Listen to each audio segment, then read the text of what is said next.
He understands where this country came from. This is a person who grew up and teaches about the fundamentals of the basis that this country was founded upon, and talks about things like inalienable rights and the fact that our rights as people come from our God and not from our government. He understands that. He does.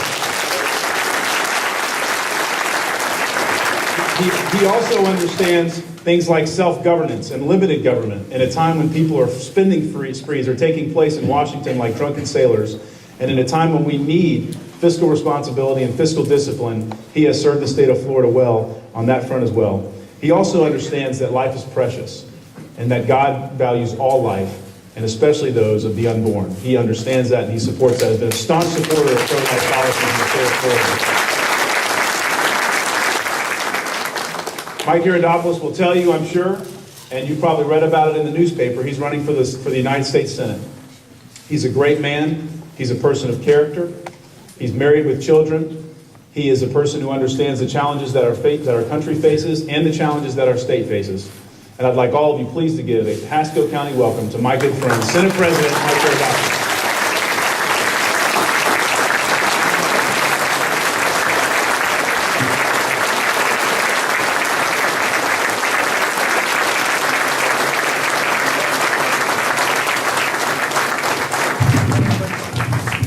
Well, thank you very much for the incredible opportunity to be here tonight. Now, this is a Republican Party dinner.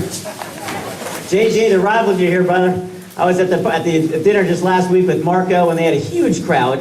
And I think you just tell us a story about how fired up Republicans are to take the country back.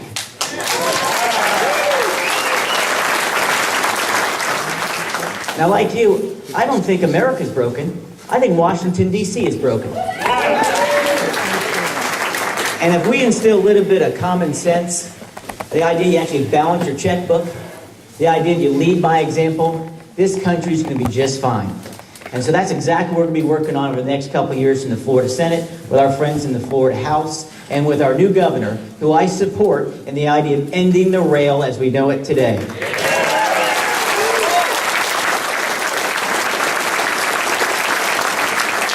You know, Will talked about my background. Will, and by the way, I just got to say this. Will Weatherford is an absolute superstar.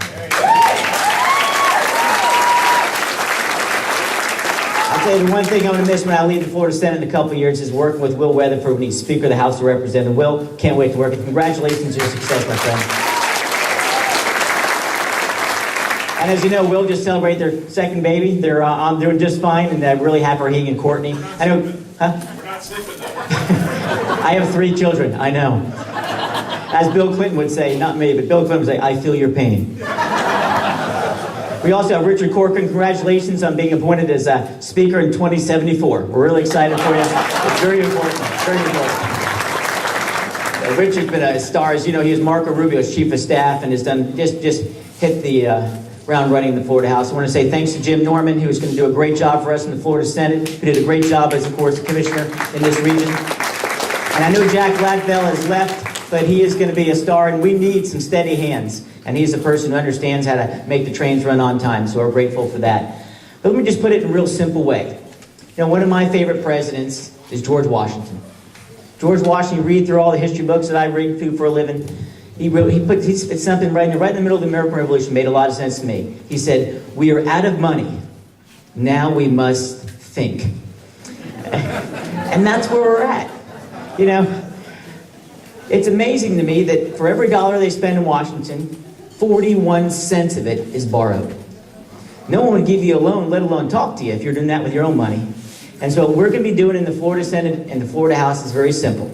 We have a $3,620 million what they call shortfall. I call it, you don't have enough money to send to Tallahassee. So we have 2 options. We can either tax more or spend less. We will spend less, period.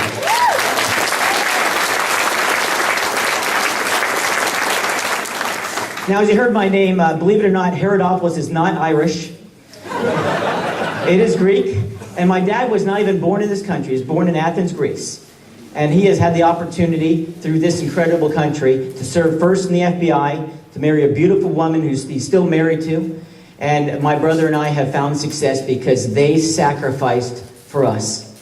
That is the story of America. That you do your part so the next generation of Americans find success. That's why Bill is so passionate about things like the Second Amendment. The Constitution means something to us. And as Will said, we're born free. The government didn't give us those rights. In fact, the Constitution is not an empowering document for government. It's just the opposite. It is a limiting document against your rights as an individual.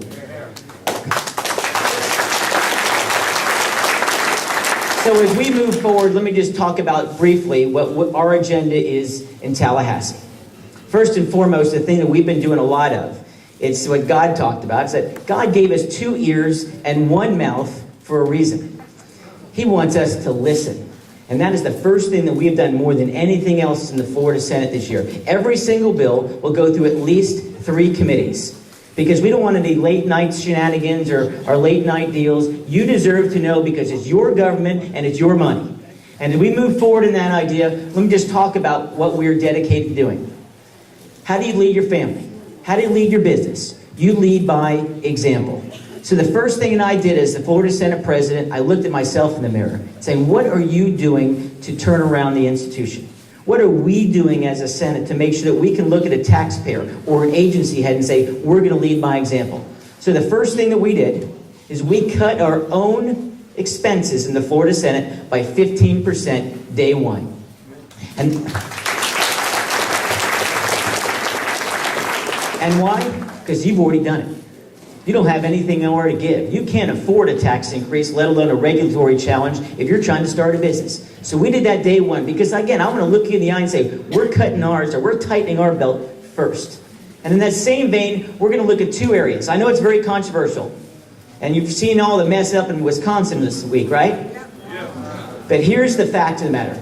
We are public servants. Our benefits package should not be superior to people who pay the taxes, period.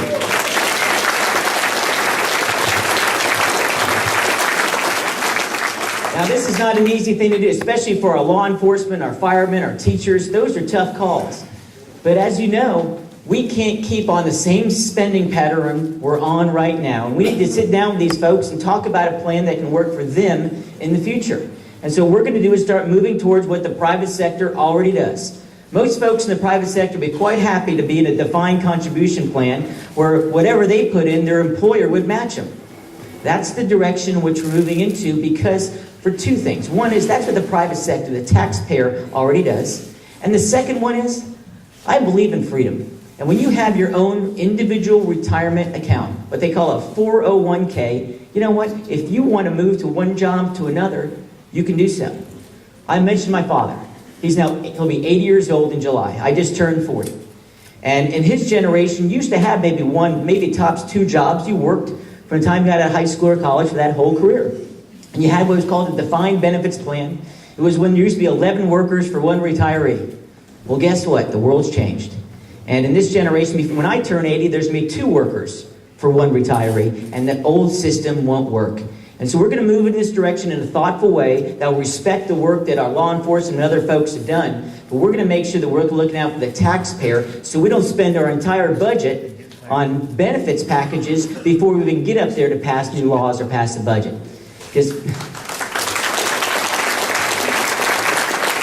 if you haven't heard, 88% of the money in Washington, D.C. is already spoken for. There's very little flexibility because the programs are untenable. And let's hope Washington steps up, unlike the budget that President Obama just put out, and actually leads by example and makes some tough calls because I want to be known as the greatest generation and not a generation that created the greatest debt. And so that's where we want to go. Now, the second thing I want to talk about is health care. Now, my wife happens to be a doctor. She is a medical doctor who is passionate about what she does every single day.